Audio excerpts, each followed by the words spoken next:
Hello everybody, I'm about to make for you what I believe is probably the most refreshing alcoholic beverage I've ever had. It's called a Gleam Fizz and it consists of 4 ingredients, 3 of which are like my favourite thing ever. Vodka, elderflower liqueur, this one is Saint-Germain, and lime. Now I've just got back from Cannes with Grey Goose and I met a guy there named Joe who is the global brand ambassador.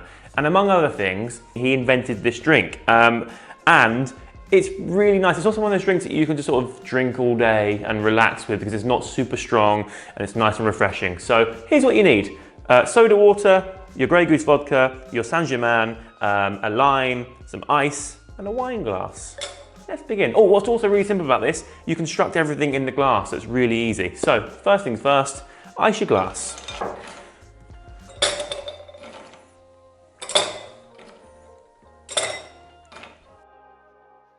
Now, you need 35 ml of your Grey Goose.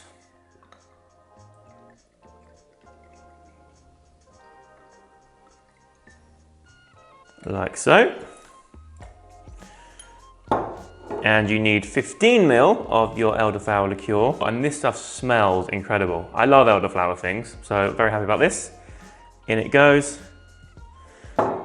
Next up, get your lime and slice it into 6 segments. You only need 5 of them though, so you get a spare one if you want it.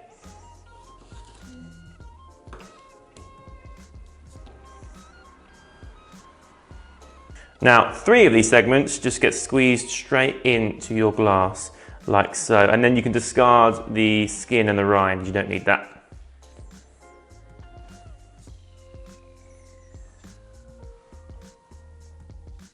And then top up with soda water.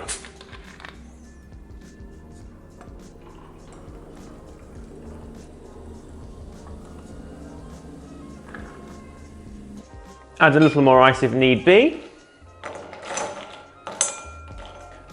A quick stir.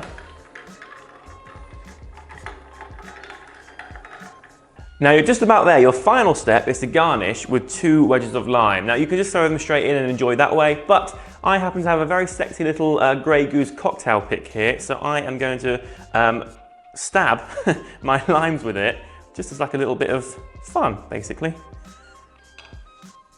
And there we have it, one super easy to make cocktail that's lovely and refreshing and actually not that alcoholic, so you can enjoy these throughout the day and still be classy and drink responsibly, you know, so cheers. Oh, it's so good. It tastes like, just like an elderflower and soda water basically with a little kick. I love it, it's lovely. So thanks very much for watching. I hope you enjoyed this video. And also thanks to Joe for giving me this recipe because I'm going to make these at my summer barbecue. I will see you very soon. Bye.